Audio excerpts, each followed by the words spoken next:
بصراحة احنا مفتقدين معانا أستاذ علي عمنا وعملنا سيد الخشاب، ربنا يبارك في عمره، وهو والدكتور شكري من الناس اللي منعتهم وصحتهم الحضور معانا، ربنا يبارك في عمرهم إن شاء الله.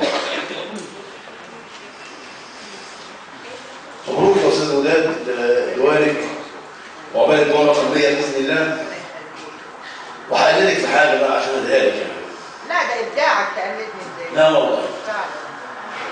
فعلا عجوبة وعجب. فعلا عجوبة وعجب وعجبت لك يا لواء.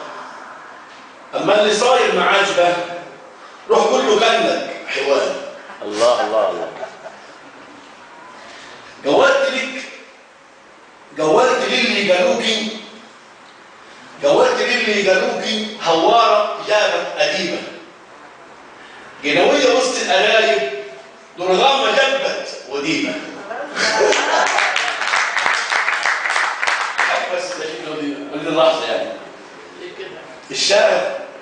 الشاعر عاش، رسام، نقاش، ألوان رموز على أي بيوت. الشاعر مات، خلف كلمات مش ممكن بعد حياته تموت. الله عليك.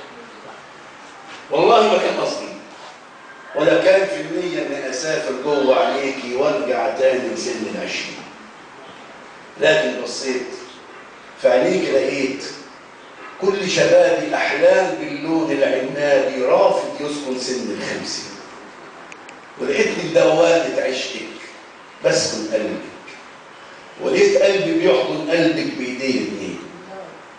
العمر صحيح توه مني وكبر سني، لكن أحلف بكل يمين أنا قلبي ما عداش ال20.